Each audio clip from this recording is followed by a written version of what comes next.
It's hard to believe that most of the year is already behind us. The leaves are turning and it's Thanksgiving season again. And today I'm going to talk about why I think Thanksgiving might be the most important holiday of the whole year.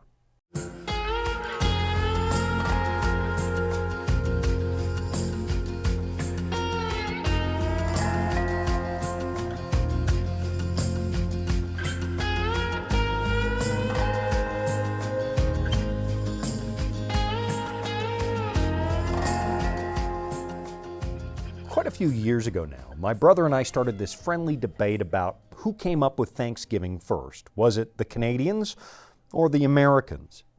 Now, as an immigrant to this country, I had no choice. I had to take the position that the Americans invented the holiday, so it belongs to them.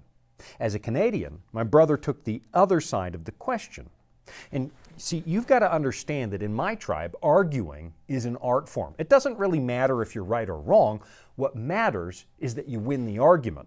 And I'll admit, debating is a pastime that's kind of served me well because it taught me to examine other people's points of view very carefully so that I at least understand them, even if I don't agree.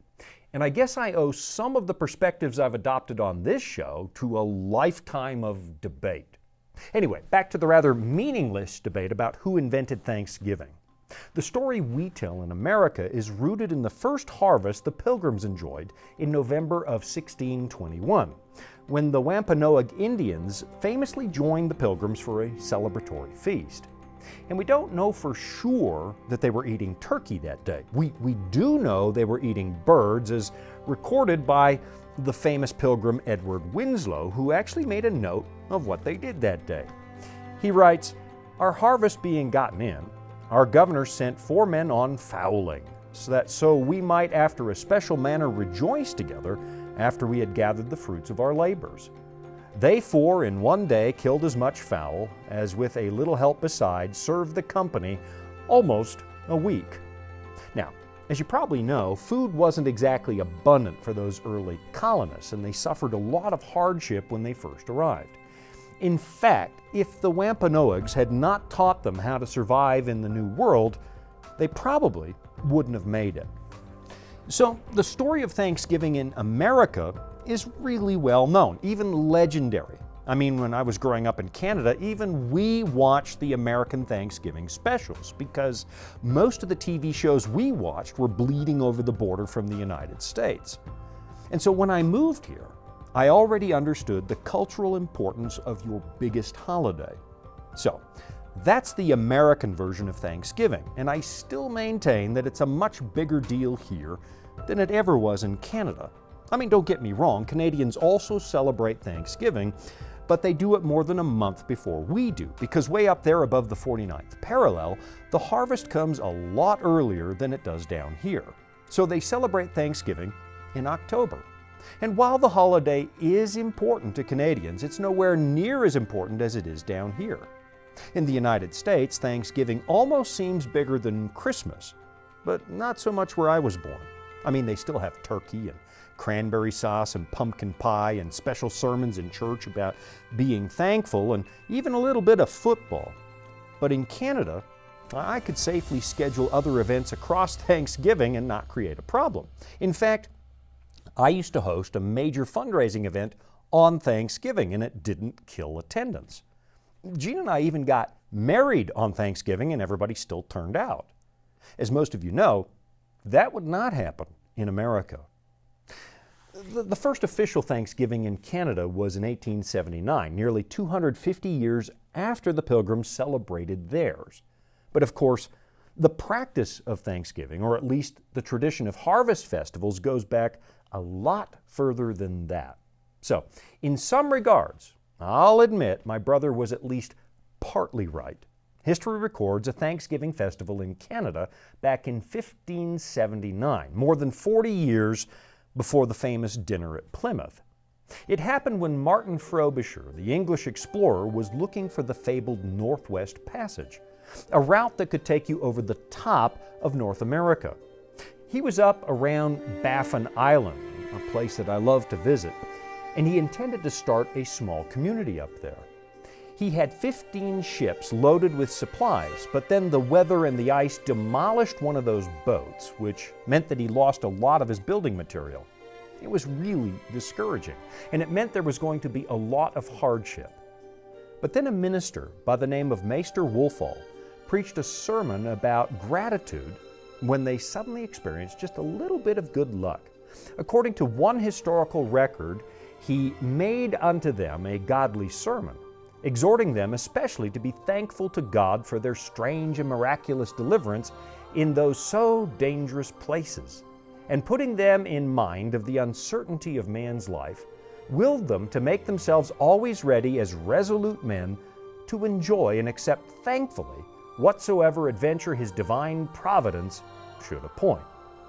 So that was 1579, and a few years later in 1604, there was another Thanksgiving feast when the explorer Samuel Champlain and his men founded something known as the Order of Good Cheer, an organization which held feasts of gratitude with the local Indian tribes, the same way the Pilgrims did. But they did it 15 years earlier. So publicly, I guess I have to concede the debate. It appears that there were Thanksgiving celebrations in Canada before we were doing it down here. But then again, neither country really invented the idea because, well, harvest festivals have been around for a really, really long time, going back to very ancient cultures. What we often forget here in the overfed West is just how hard life has been for most people for most of our history. When you and I talk about food shortages, we usually mean that we can't get our hands on some of our favorite things, unlike some places on this planet where people just hope to find something to eat. It would seem that one of the things that tends to evaporate when times are easy is a sense of gratitude. Here in the West, the more we have, the more we appear to feel entitled to have it. Today, after the dramatic secularization of Western society, there are still millions of people who continue to pray before they eat. It's a gesture of gratitude. But for many well-meaning North Americans, I think that prayer has become something of a superstition, something they do from a sense of obligation more than an actual sense of gratitude.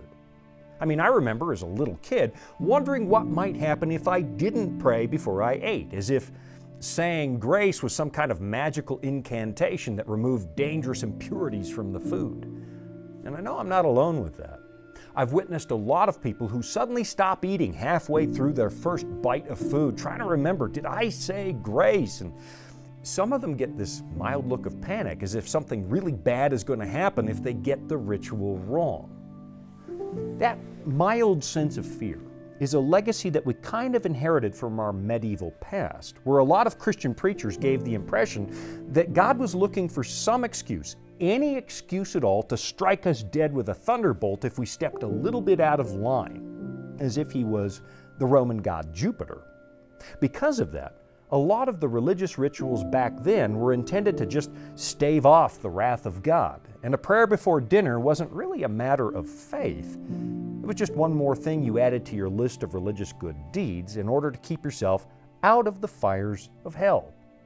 Of course, I'm not questioning the practice of saying grace, because gratitude is a good thing, and Christians have noted that Jesus set the example. In Luke 22, at the Last Supper, you'll notice that Jesus took bread, gave thanks and broke it, and gave it to them, saying, "This is my body, which is given for you. Do this in remembrance of me." Now, that's just the tip of the iceberg when it comes to the Bible's advice that you and I cultivate an attitude of thankfulness. And in a world where people seem to feel more and more entitled, and where things like civility and gratitude seem to be fading into the background, maybe this is something we could afford to revisit, especially during Thanksgiving. I'll be right back after this. Dragons, beasts, cryptic statues. Bible prophecy can be incredibly vivid and confusing. If you've ever read Daniel or Revelation and come away scratching your head, you're not alone. Our free Focus on Prophecy guides are designed to help you unlock the mysteries of the Bible and deepen your understanding of God's plan for you and our world. Study online or request them by mail and start bringing prophecy into focus today. I think one of the reasons we often don't feel very thankful is ironically because we have so much to be thankful for. I mean, don't get me wrong, life on planet Earth is just as frustrating as it used to be, at least from an emotional perspective. But a lot of our material needs are being met in a way that would have surprised the socks off our ancestors. Even the poor among us are much better off than the poor of the past. And overall, our level of material prosperity easily outstrips almost every generation that came before us. In fact, many of us live far more conveniently than medieval nobles did. But somehow, at the same time, we seem to be less thankful than they were, and I sometimes wonder if a little bit of hardship might not be a good thing. And judging by the state of the world right now, I have a sneaking suspicion there's a bit of hardship coming down the pike. I was born at a very privileged time in history, certainly more privileged than even my own parents. I don't have to deal with Nazi occupation or state-orchestrated famines. I didn't even have to deal with things like polio or iron lungs because a lot of those kinds of problems had been mostly eliminated by the time I drew my first breath. I didn't have to go and fight a war.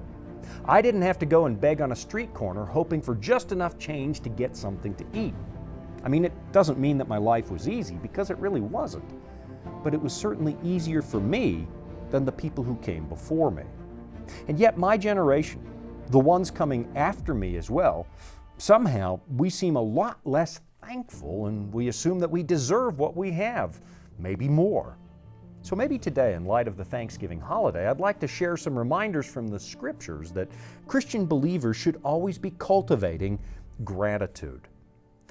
And I think I want to start with a passage from the book of Philippians, which was written by the Apostle Paul, a man whose life was anything but easy.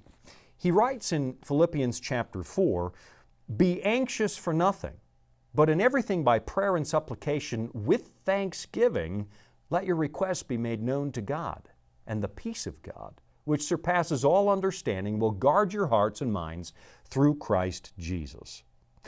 Now, there's a lot of information packed into that short verse, so let's see if we can just unpack it a little bit. First of all, I want you to notice that he writes this in the context of people having serious problems. The Philippians were anxious, which is a phenomenon that is certainly widespread again today. In fact, something like 40 million adults in this country find themselves struggling with an anxiety disorder during any given year. We might be the most prosperous generation in the history of the world, but it's starting to look like we might also be one of the most anxious. And while some people are dealing with a genuine mental illness or a devastating condition like PTSD, which might require some professional help, for the rest of us, Paul is offering a remedy for anxiety. He says, "Be anxious for nothing," which implies that you have a choice. Now, I don't know about you, but for me, simply choosing not to be anxious, well, that hasn't really worked very well. I'm one of those people who lies awake in the middle of the night almost every single night, worried about problems that I can't fix at 2 o'clock in the morning. And rationally, I know that I'm wasting my time in the wee hours, but emotionally, it's really hard to turn off the feedback loop that keeps the problem alive in my middle-of-the-night imagination. And I do all the usual things that people recommend. I get out of bed and make a list of things I plan to do in the morning, which convinces your brain that the problem has been taken care of for now. I remind myself as I lay there in the dark that most of the things we worry about never actually happen. I take a few deep breaths. I listen to the radio to distract myself. And all of those exercises certainly help, but it's not enough. So Paul adds another very important component to the power of choice, and that's the practice of gratitude. Be anxious for nothing, he says. And you'll notice he doesn't say, try not to be anxious. He just tells you not to do it, which is a command. And at first glance, that's a tall order. I mean, how in the world do you just shut off your obsessive thinking? Well, Paul suggests that we do it by bringing those thoughts to God with prayer and supplication. In other words, take the problem and give it to somebody far more capable than you. And really that makes a lot of sense, because when we were kids and our parents promised to solve a problem for us, we usually breathed a big sigh of relief because somebody bigger than us was on the case and we could just let go of the thing. But for some reason, after childhood, we tend to doubt God's ability to handle things, even if we say we believe in Him. And I know some people laugh at faith in God as if it's a crutch for simpletons, but that tells me they've never actually tried it. There's nothing easy about a relationship with God. But if you can learn to do it, surrendering makes all the difference in the world. Let me diverge from the book of Philippians for just a moment, and I want to show you something in the book of Psalms that I was reading just, a few weeks ago.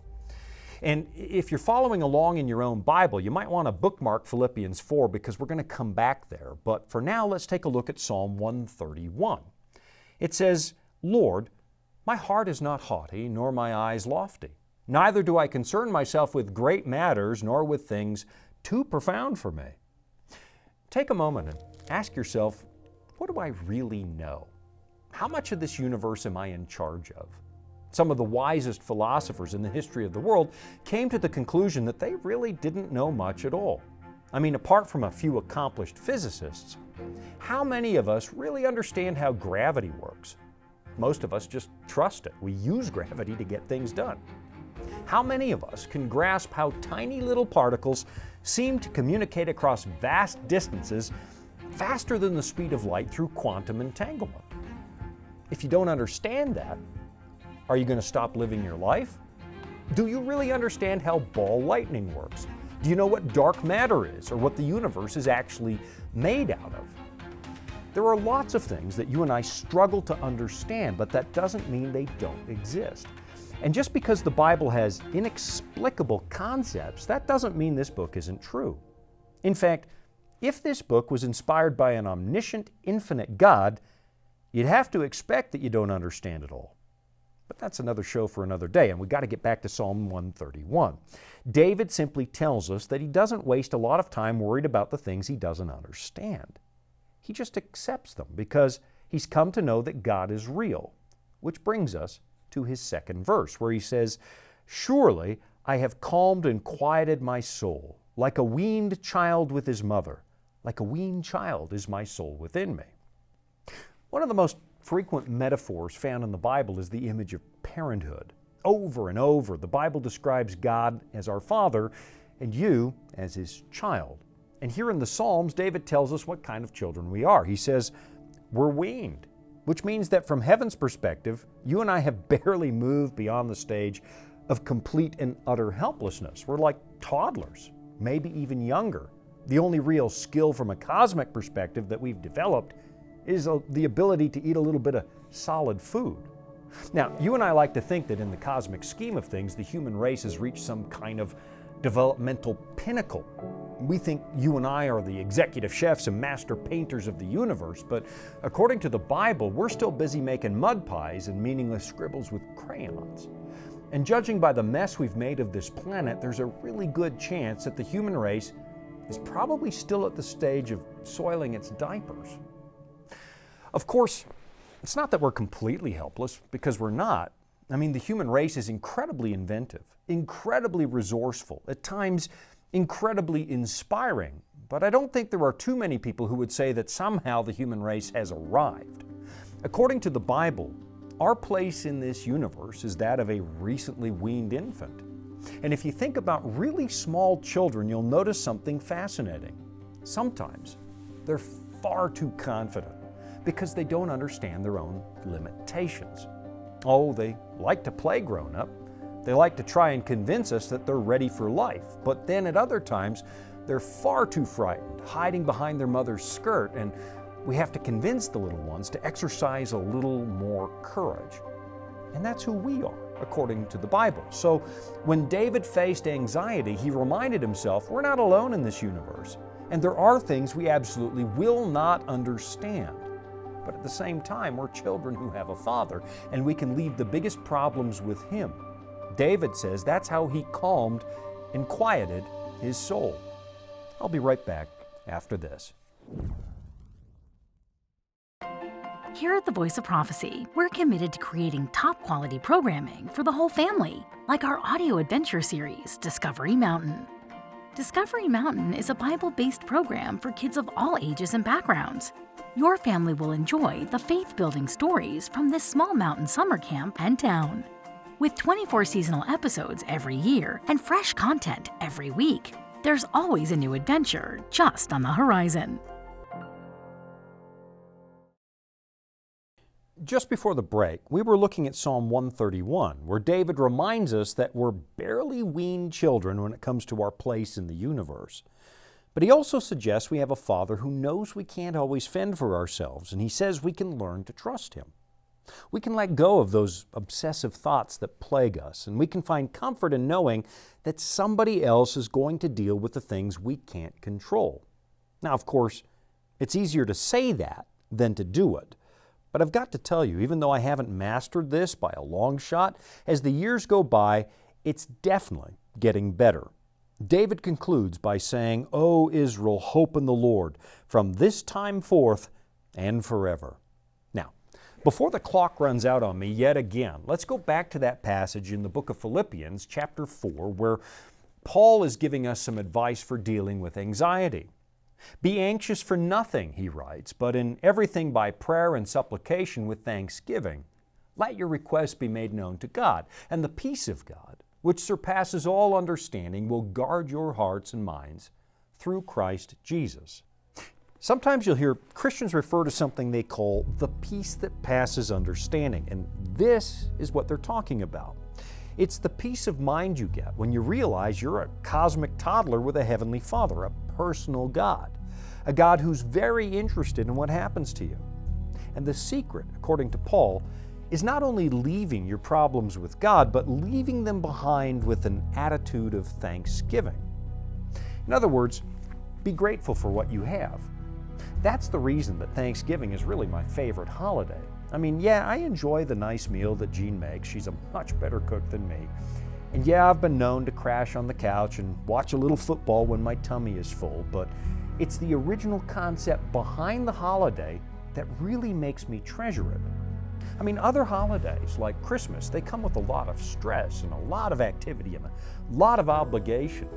But there's something pure about Thanksgiving. It gives us an opportunity to stop and be grateful, which is huge when it comes to finding real peace of mind. You know, back when the Pilgrims celebrated that first Thanksgiving in 1621, they had a lot to be thankful for. A lot of their friends and family had died from the brutal hardship of living in Plymouth, especially in the winter. But now they suddenly had this abundance of food. In the Old World, they were forced to leave England and relocate to the Netherlands because the state church had outlawed a lot of their beliefs. And now as they gathered around a table with friends, they were celebrating one of the most precious gifts a person could hope for, religious freedom.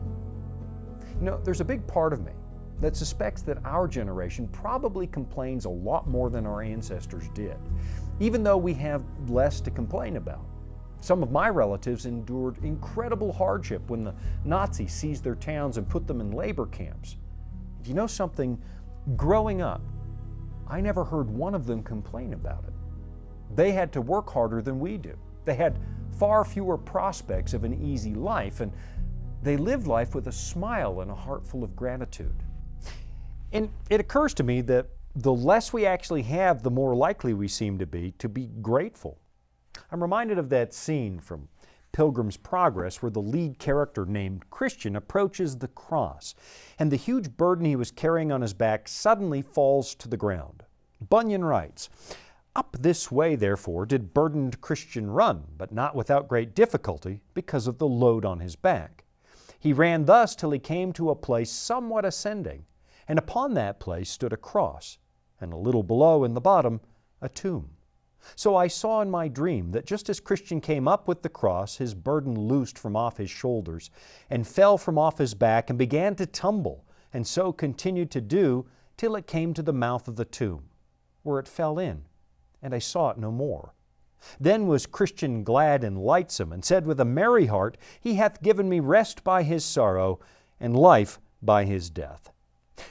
When Bunyan's protagonist approached that cross, the heavy bundle he was carrying on his back suddenly fell off, and Bunyan said at that point he was glad and lightsome. And you know, over the years, I've kind of noticed something really important. Sometimes people who grow up in the church kind of take what they have for granted. And when someone from outside the church suddenly finds the church, well, the lifetimers are amazed at his or her excitement. And maybe it has something to do with the size of their burdens. Sometimes people outside the church are a lot more honest about their imperfections and their guilt. They feel the burden of living in a broken world far more keenly. And when they finally find relief, they feel that relief a lot more keenly than the rest of us. I'll be right back after this.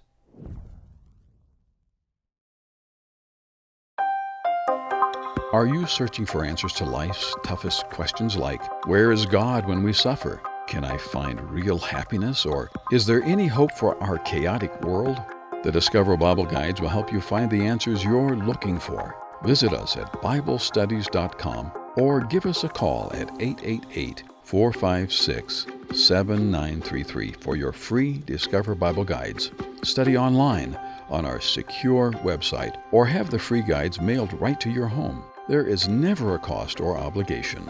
The Discover Bible Guides are our free gift to you. Find answers in guides like, Does My Life Really Matter to God? And A Second Chance at Life. You'll find answers to the things that matter most to you in each of the 26 Discover Bible Guides. Visit BibleStudies.com and begin your journey today to discover answers to life's deepest questions. The Thanksgiving holiday gives us an incredible opportunity. Right now, I know that some of you are still carrying a load on your back and you've been weighed down by worry, regret, guilt, and it's been robbing you of the peace of mind that Paul promises. The good news is that you can drop your burden now. You can remind yourself you're a cosmic toddler and you have a Father in heaven who's willing to handle it. You're not alone. This is an opportunity to practice real gratitude and quit living with brutal anxiety. Maybe take a moment to express out loud what you're grateful for. Just sit there for a moment and make a list, and then read that list and choose to be thankful. I think you might start to get a sense of what those pilgrims felt in 1621. And once you've done this once, rehearse what you're thankful for, I'm guessing you're going to want to do it a whole lot more often.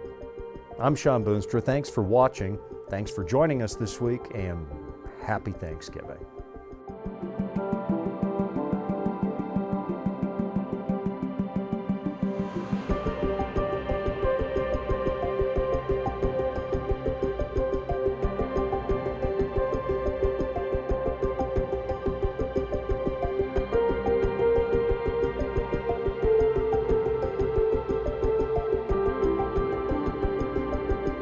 Hey, thanks for watching Authentic. Would you be willing to do me a favor? Like, subscribe, and drop a comment. That really does help the algorithm put Authentic in front of more people. And it's free. So go ahead, like, subscribe, and comment. Thank you.